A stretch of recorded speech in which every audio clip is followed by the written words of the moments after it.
Hey, everybody. Welcome to the Cliff Yates Show podcast. As always, you are in the right place. The biggest risk is staying the same. That is the biggest risk. When I look back on my own life, the biggest risk I would have taken is not making big moves. But you know what? We get comfortable. Our brain tells us, why are you trying to move? Why are you trying to change? You are safe here where you are. There's no danger. Don't do it. You might hurt yourself or be killed when we know that's not the case. The biggest risk is not changing. And staying the same is the biggest risk to growth, a growth mindset. What's the difference between a growth mindset and a fixed mindset, right? A fixed mindset says, this is who I am. This is what I do. This is what I'm good at. And this is where I'm going to stay. And a growth mindset is something totally different. It's a constant and never-ending process, growing. It's never a final destination. It's always going to be never-ending change and improvement in a positive way. There's never going to be a final destination, just a new location if you have this growth mindset. Hey, everybody. I actually live streaming tonight in the horizontal mode. And hey, by popular request, I am recording this podcast live. So if somebody chimes in on the chat, I'm going to address it. So if you're listening on a podcast platform or you're listening on the replay, you know that sometimes I may take notice and address a question or a comment in the chat because I am recording live on YouTube, which later on I will be exporting also in an MP3 format for all the podcast platforms in case you're just listening only. But if you're watching on YouTube on the replay, I'm actually recording this live. I do go live frequently in the vertical mode of YouTube, and I do that on purpose because when you go live vertically, that shows up in the shorts stream and people jump in and out, but I gain new subscribers and people that haven't been exposed to the show before, so it helps me in growing. But I've had some repeating guests on my live vertical broadcast, and they've said, hey, why don't you go live in the regular format? I watch it on my TV, and I'd like to see it in the horizontal. And so let's see how it goes. I'm going to record in the horizontal format tonight, talking about the biggest risk is staying the same. Now, that's not to say that that's wrong. If you say, this is who I am, this is what I believe, why I believe it, this is what I'm good at, and I am staying the way I am. It's not to say that that's wrong. I'm saying it's wrong for people maybe like you and me. We know for a fact, we always have this inside of us that we want to become more. We think there's more out there for us. There's more for us to do.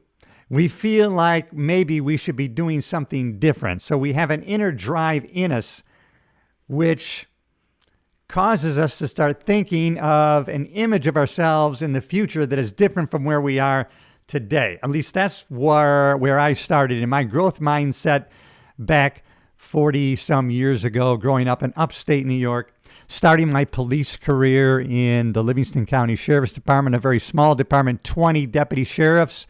And eventually I end up out in Los Angeles with 10,000 deputy sheriffs, moving 3,000 miles away from my home, family, friends, and a place where I had worked for 5 years. It was a big step. It was scary to make that move.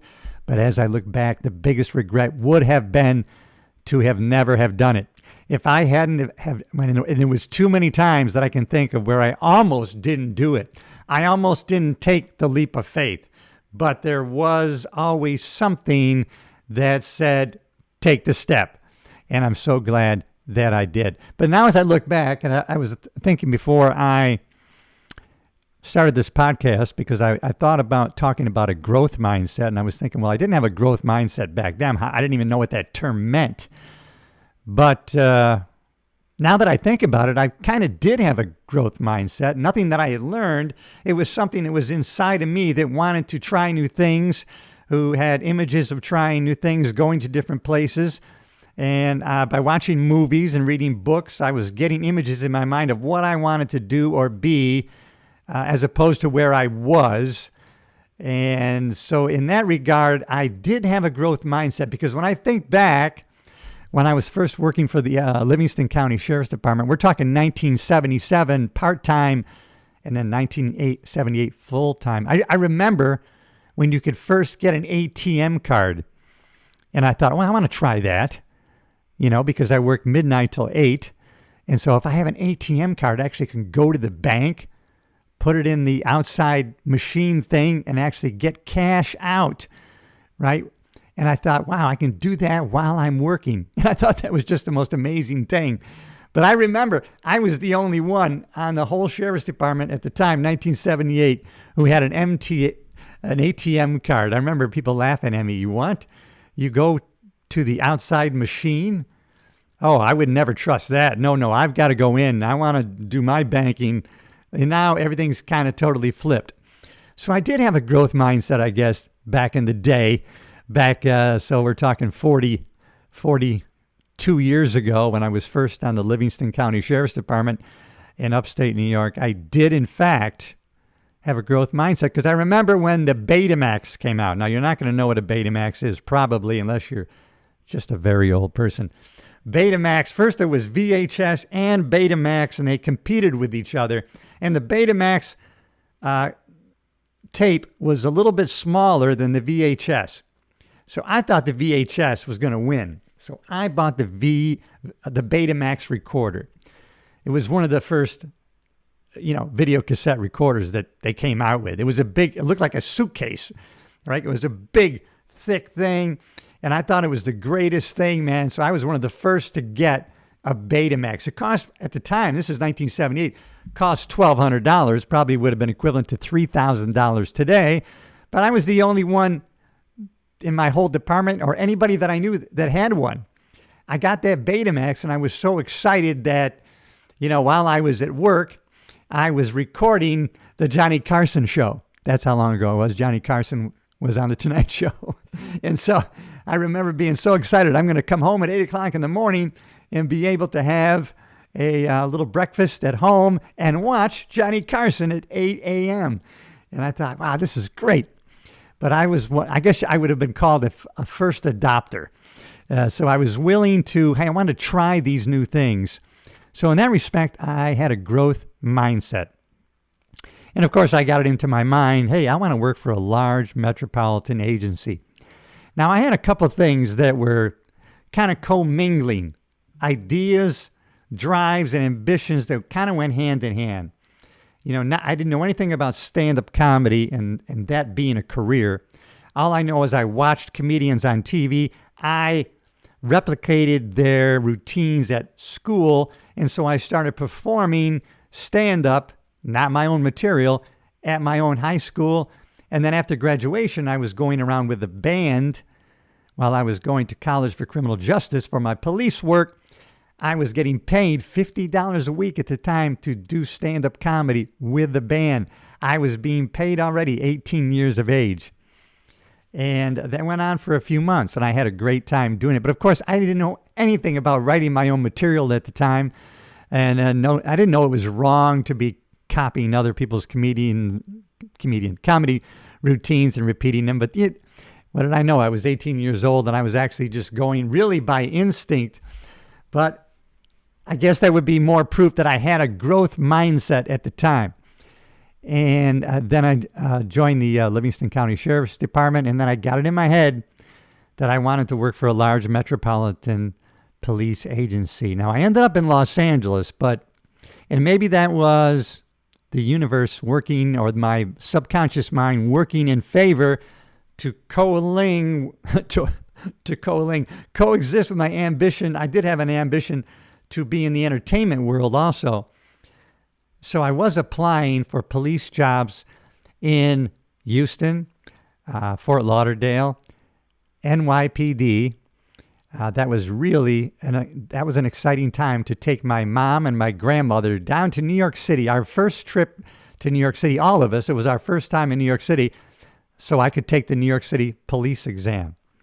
So in that regard, I had a growth mindset. I was willing to step out and be uncomfortable traveling to New York, not knowing how to get around, no internet, no smartphone at the time, right? So I just kind of by the seat of my pants, just directions and addresses, and maps, and going down to New York City to take the NYPD test. So quite an exciting time for me, my mom, and my aunt. And we had a great adventure out of it. And it created a great memory. Just that one trip going to New York for the test created a great memory. So I guess in that respect, I guess I have had a growth mindset for many, many, many years. As I look back now, I know that I thought I got this later when I got into personal growth, self-improvement, and going to some seminars. I thought that's when I had the growth mindset. But I think that's when I became a mature growth mindset person, because I think you could probably, I would liken a growth mindset really as, let's look at it as the tree of life. So, back in the day, back when I was just starting my career in police work and trying to figure out what comedy was, I was a small little sapling. I wasn't even a tree yet. And then after I ended up making the leap and then growing and going to Los Angeles, gradually I became a tree, and then other branches started to come off. And then you are a full set of leaves and a very proud tree. And hey, that's a good analogy, because how big does a tree grow? As big as it can. How much should we grow? As much and for as long as we can. We should be growing. So when you have a growth mindset, it's a never-ending journey of learning. You never get to a final destination. There's only a new location. It's like climbing a peak, right? You make the plans. You get it in your mind. You've got a visual image. That's your goal. It's planted in your subconscious. You take an action towards that goal. Hey, where am I going to climb? This is the location. You got a picture of it. How would I get there? How do you climb it? What do I have to do to prepare? You start buying some of those things. You read those books and those articles. You watch videos on those climbs. And then you eventually make the climb. And you become a success in that endeavor, specifically that peak. You get to the top of that peak. You celebrate that win. But while you're at that peak, that's when you look around at that view and you see your next peak. And now you know what your next location is, your next destination is. There's never the final peak. I'm sure for a climber, that's the way it is mentality-wise, right? There's not a final peak. You're always going to be a climber. There's always going to be that next location. It's not a final destination, I guess, unless you have a fall that becomes your final destination. So I guess I've always had that growth mindset, but I guess it really kicked into gear. I really had the branches come out and, finally able to produce fruit on my tree of life after going to a real estate seminar by Jim Rohn.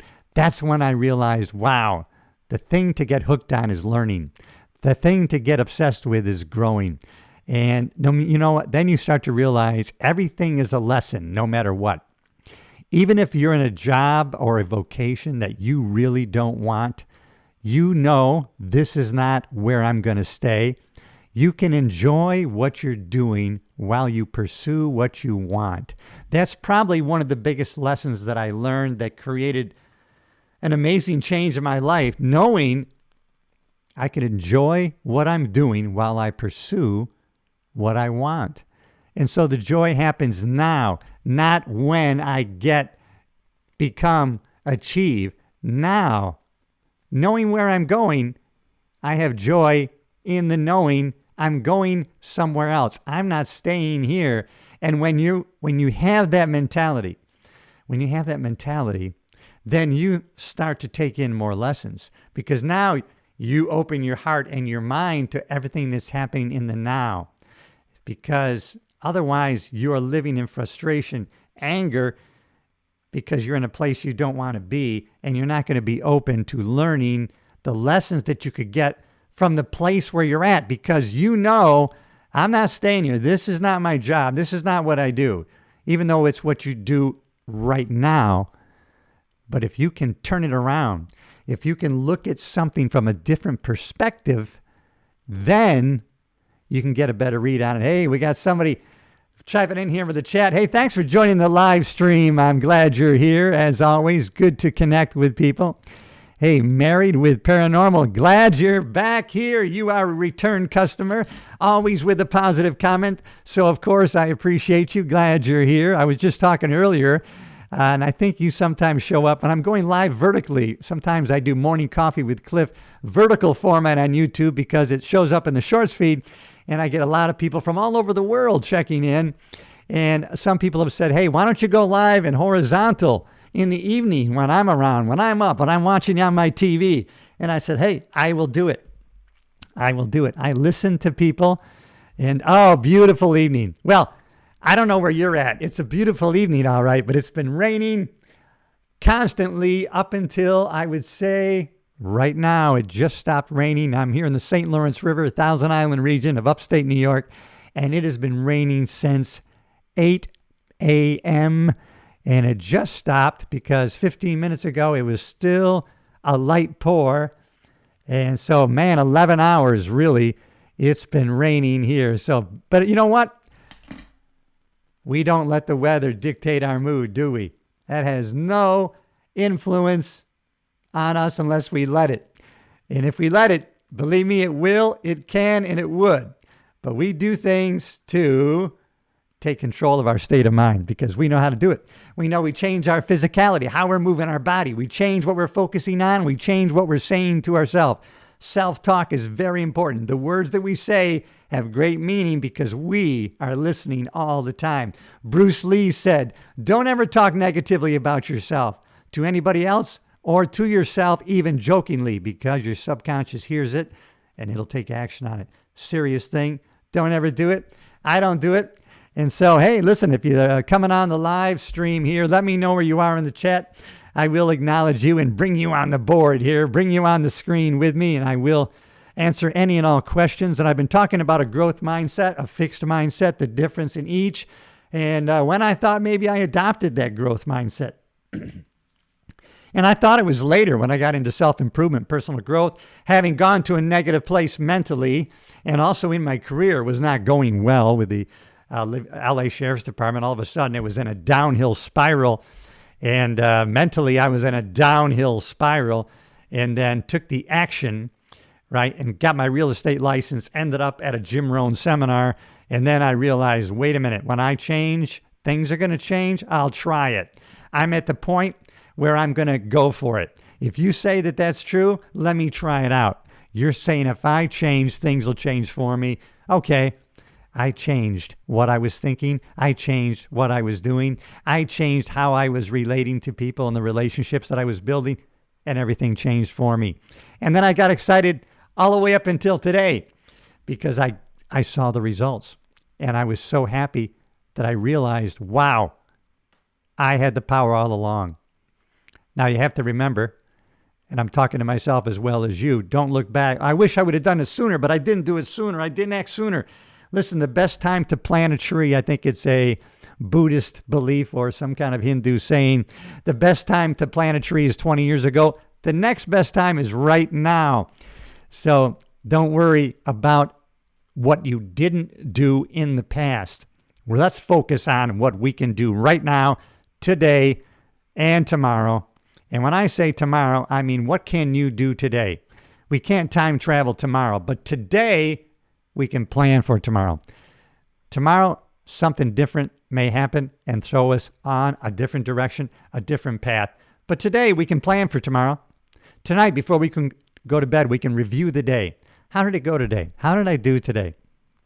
I knew what I had planned today. I had planned to do these things. Did I do those things? What didn't I do that I can put on the agenda for tomorrow? I can do tomorrow. Maybe life happened to me today, and I've got to do a couple things tomorrow that I couldn't do today. Reviewing the day is important. Socrates or somebody, was it Socrates? One of the philosophers said, God, if you don't review your life, it's not worth living. Oh, an unexamined life is not worth living. I should have had that written down somewhere. An unexamined life is not worth living. Examine your life. Take an audit of how you did for the day. Just like you should be taking an audit of your circle, your inner circle of friends and acquaintances, who you allow in your inner circle, who that is. Take an audit of it. Sometimes people will slip into the inner circle who maybe are toxic. They're energy suckers. They're not adding. They're always taking out. And so we may have to limit our contact with them. They may fall outside the inner circle. We don't necessarily have to put them on notice that that's the case, but we have to do it intentionally. And so, hey, the whole theme of the stream has been the biggest risk sometimes is staying the same. And you know, if you have inside you that you should be more, you should be becoming more, then you know you've got to start taking some action, doing something. And you know what? Don't get too caught up on what that is. Pick anything. Once you have a growth mindset, once you're open-minded, open-hearted, and you realize I can enjoy what I'm doing today while I pursue what I want later. And so once you get into that philosophy and that mindset, everything's going to be a lesson. You can learn from everything. So even though you're going to pick something and you're worried, well, I don't want to take action on that because that might be something that I really don't want to do lifelong. It doesn't matter. Do it anyways. Life is and, not or. I follow a guy, Gary Vaynerchuk. He's really a social media guru for the past 25 plus years. But people will ask him, should I do this? Should I do this or should I do this, Gary? And Gary says, and. Life is and. Do that and. Do that. Listen, my whole life has been doing that. I was a police officer and a stand-up comedian. I was a police officer and an actor. One job even helped the other. And friends in one helped me with the other. Both ways. Vice and versa. I think I came up with a new word, vice. And so life is and. Add. Always adding. Don't be subtracting. I was a police officer and I became a pro bowler. I really got excited since I was open-minded when the concept I learned really was, okay, decide what you want, find out what you have to do to get it or become it, start doing those things in the proper order. And then I realized, I always wanted to become a pro bowler. How do you become a pro bowler? What does that mean to be a pro bowler? Well, it means you get your PBA card, your Professional Bowlers Association card, which allows you to compete in regional and national professional bowling events for money. Oh, okay. Well, how do I get my PBA card? You have to have an average. At the time, you had to have a 200 average for more than 2 seasons of like 16 weeks minimum in length. Oh, okay. So I joined 2 leagues and I maintained a 212 average for over 2 years. And then I checked and I applied for my PBA card. I became a professional bowler. Now I made hardly any money. I competed in a couple regional events. I didn't cash. I guess you could say I made no money. I did compete in the U.S. Open of bowling. Why? Because I was, in the eyes of the PBA Association, I was a professional bowler. I had acquired the minimal skills required to be a competitor in pro bowling events for money. Did I do well? No, I did not do well. In the U.S. Open, actually, I didn't do that bad in the U.S. Open for somebody. I wasn't dead last. But maybe I was number 150 or something, but there was like 250 bowlers. So I wasn't the last guy, but I had an open mind. I had a growth mindset that helped me to become more. I made friends with a professional bowler, Parker Bone III.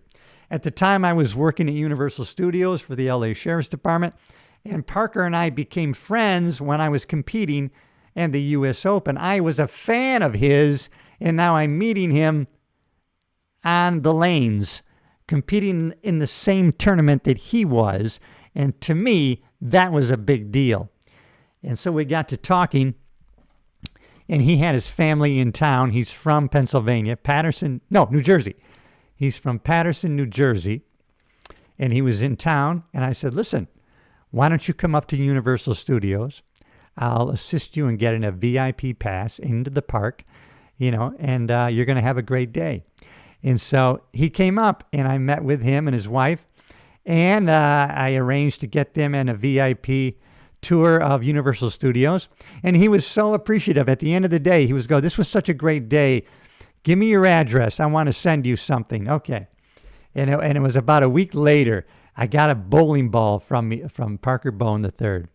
And it was weird, right? Because I always had a 16-pound ball, because that's growing up in the 70s. That's what everybody used. And so I remember talking to him, and I said, hey, you sent me a 15-pound ball. He goes, yeah, that's what everybody uses now. They don't use 16 anymore because the balls are so reactive. They drive into the pocket so strongly, the 16-pound ball is actually too heavy. And wow, okay. So I was learning, because things are always changing. The one thing that stays the same, things are always changing. So life is everybody.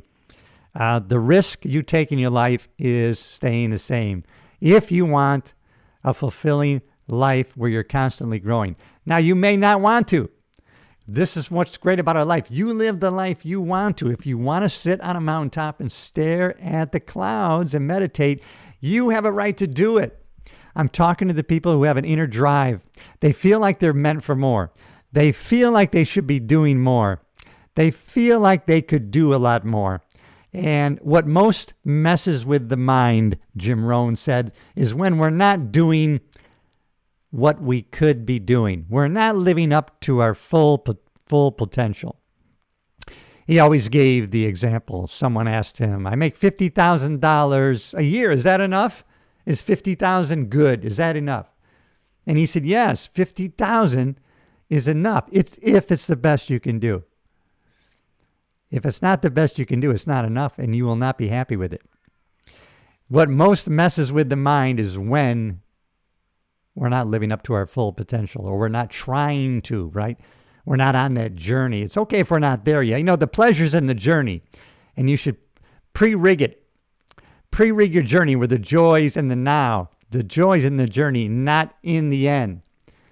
Don't build that into your system. You're happy in going after it, going towards your dreams and goals. You have a vision of where you want to go. You reversed engineer back to where you are.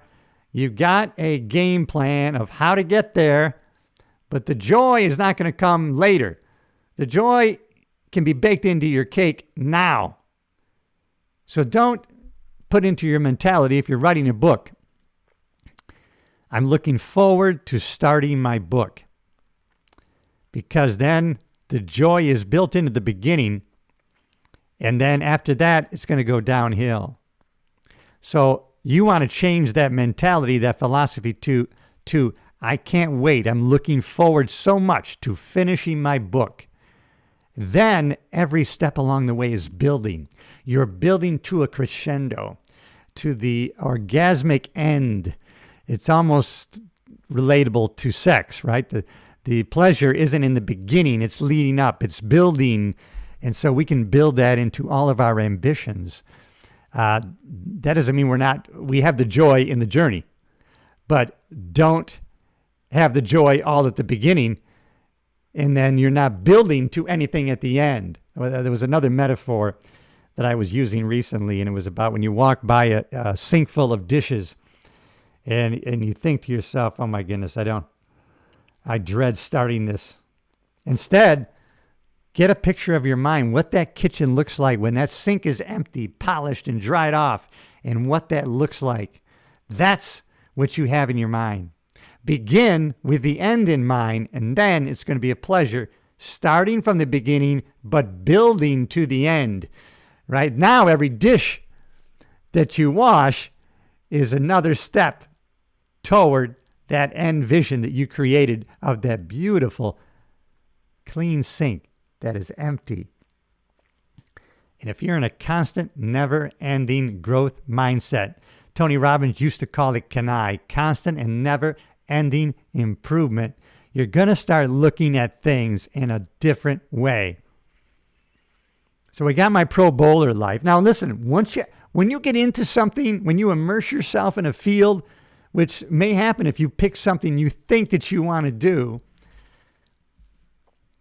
when you start immersing yourself into that life, then you find out all the behind the scenes or the other side of the coin of that occupation, and then you might decide to change. Now, when I got into my pro bowling, as I was a deputy sheriff, I continued to work, but as I got my PBA card, I continued to work in my regular day job as I competed in some pro bowling tournaments. But then I learned about the whole profession. And I realized, wow, wait a minute. Only about the top 7 or 8 pro bowlers make over $100,000 a year. I mean, I'm in a sheriff's department of 10,000, where probably 6,000 make over 100,000 a year. I mean, do I want to leave my job that has full medical and benefits to go be a pro bowler? To scratch that itch and then, work with the statistics that only the top 7 or 8 pro bowlers in the world make over $100,000. No, I decided that was not going to be the profession for me. But I continued to bowl for many years. Maybe I'll get back into it. I get doing so many things.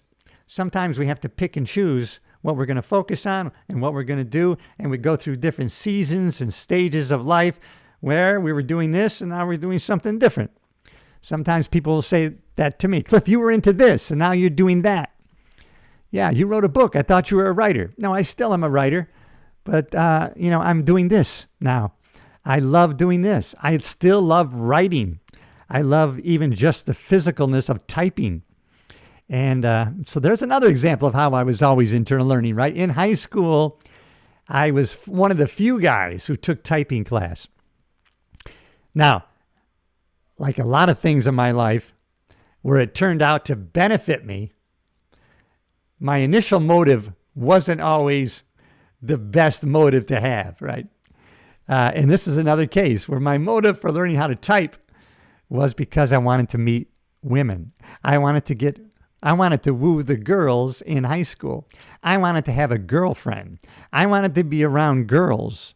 I was attracted to the girls. So I said, wow, if I take typing class, I'm going to be around the girls, I make them laugh in class. I'm going to be able to get a girlfriend. And so little did I know, and I became a good typist. At one time, I could type 60 words a minute. So I learned that skill, which never served me for about 25 years. And then, while working for the LA County Sheriff's Department, they went from all paper logs, all paper reports, to typing on a keyboard in your car, typing at the office, at the station, your reports, and finishing up your log. And then all of a sudden, that was one of the reasons why my career turned around, was because, now we're typing things? Stand by. Because that's a skill that I've had that it wasn't applicable to the job. We were handwriting everything. I'm left-handed. My writing looks terrible. I can't even read my own writing. My reports look like crap. And now we went to typewritten reports. My career turned around. No more sloppy reports. Written well and written fast. And so you never know what you're training for, whether physical or mental or skill-wise. So no matter what your job you're doing, even though it may not be the job that you want to do in your future, something in this job you currently have will serve you in your future position and or job. It's never wasted time or effort. It's never wasted. Whatever you're doing now will serve you in the future. if not in a relationship you're developing at that location in that job, or a skill that you're picking up. There should be never a time that, I don't want any more skills. You know what? I'm too skilled at everything. I have too many. You know what? I know too much. Now, that's laughable, everybody. That is laughable on its face. So let's have a positive mindset and also a growth mindset, not a fixed mindset. And let's be driven to take action when we can, not when it's perfect. Do not wait for the right circumstances. Do not wait for the right time. Do not wait for the right economy. Do not wait for the right opportunities. Take action now. Do it sloppy. Do it half-baked, but do it, because you will improve as you go along the way and be comfortable sucking at something you've never done before. But don't think because you haven't done it before you can't do it. I've proved it over and over again in some small ways, and sometimes it's been big ways. When I got the concept in my head that I could rent my own theater out on Sunset Boulevard in West Hollywood, a famous venue called the Roxy on Sunset. I rented that out, got the contract, hired the security firm, got the $1 million insurance policy from my insurance agent, hired my opening acts, printed out the tickets, got people to come,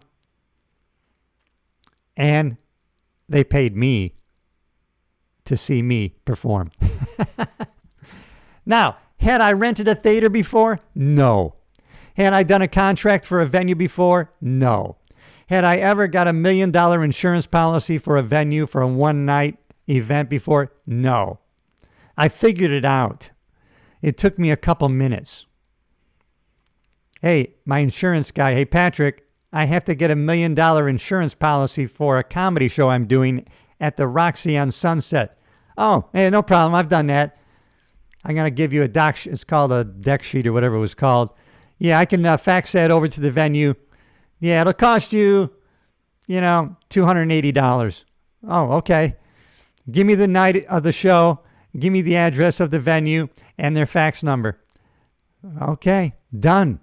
The venue, they have a security form. They require you. You got to have a security officer there between 8 p.m. and when you close. We use this company. They usually charge $20 an hour. Okay, give me the number. I call them up. Hey, I need a security guard at the Roxy on Sunset from 8 p.m. until 11 on December 10th. How much is that going to cost me? $150? I got it. Okay, let's do it. Have I done it before? No. You can do it. You don't have to have done it before. You can do so many things. What you will do is one thing. What you can do, it's almost unlimited. The field of energy is almost unlimited. We just need to think in it. Because if we think in it with strong emotion, it gets planted in our subconscious mind, and then the universe and people start conspiring together to manifest into physical reality that which we had implanted as a vision in our subconscious mind with strong emotion. We can do it. We got this. And I want to encourage you. And that's why I wanted to go live tonight when I do this podcast episode. I have a couple notes that I was reading from tonight, but most of the time, when I go live during the daytime, a lot of times, I don't have any notes. There's no teleprompter. It's me speaking from what I know, what I've learned. And sometimes I like to have a guideline, but you can tell I've walked this road, and I'm continuing as I walk along to pick the fruits of wisdom that are available to all of us if we'll just walk that road. Take that road less traveled. Do it. Do it in your own way. Provide your own verse.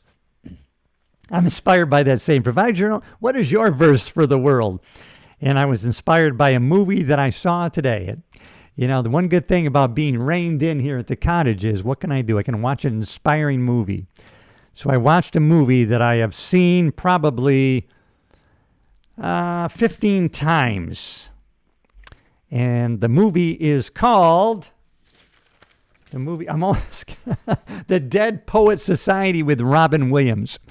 And he's teaching poetry, and he's talking, and they had a book, A Century of Verses. It was a fictional book, I found out later, but there is a book that is named A Century of Verses, but it was about how to read poetry. And he said, turn to the introduction of this book. And then he said, rip out the first page. What? Rip it out of your book. And he was teaching them to add their own voice to the world, their own verse to the world. You don't need somebody else's. Think differently, act differently. He stood on top of his desk, Robin Williams, in front of the whole class. And he says, why am I doing this? Why am I standing up here? Oh, to look down on us? No. I'm standing up here for a different perspective, for a different view. I changed how I looked at this room. I changed how I'm looking at you. Change how you look at things. Change your perspective is what he was trying to show them. And then he ended up talking about this Dead Poet Society, the group of guys that would meet when he was going to that school. And these guys all got in. Hey, let's start our own Dead Poet Society, which they do. And then they all get in trouble. And they all blame Robin Williams. And then he gets fired. And as he's walking out, the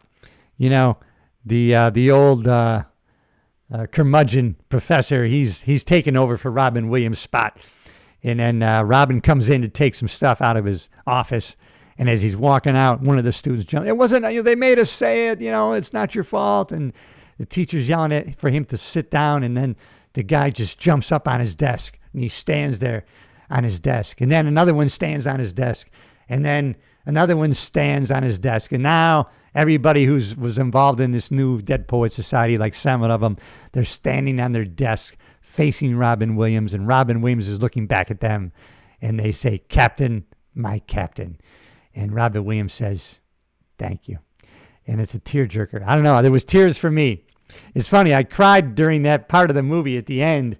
And then I was telling my neighbor at the island next door, I was sending her a picture of the last scene. She had never seen the movie. And then as I sent the picture and was reliving that scene, I started to tear up again, and just thinking about that. It was so moving. But the whole point of the picture is, man, what verse are you going to add to the world? You are a specific person that's going to add your own voice. Add it, be different. Think from a different point of view, a different perspective. I start talking and thinking about these ideas, and I get excited about them, and I begin to talk too fast. But that's all right. That's who I am, and I want you to be who you are. The biggest risk in life is staying the same. Let's not stay the same. Let's partner up. Subscribe to the channel. Join a community of progress. I want you here as a part of the team. We can be a team. We can be people that meet and talk about how we're going to add our own verse to the world, our own voice. We're going to make a difference in the world from what we add. Oh, man. You got me going on this episode. Thank you so much for checking in. I appreciate you as always. Hey, if you're watching on YouTube, subscribe to the channel. Hey, if you're listening on a podcast platform, head on over to YouTube. Hey, like, share, subscribe to the channel. You are not going to be disappointed. We're going to always talk about things that might make or help us live a better life today than we were doing yesterday. All right, everybody. I'll see you in the next episode.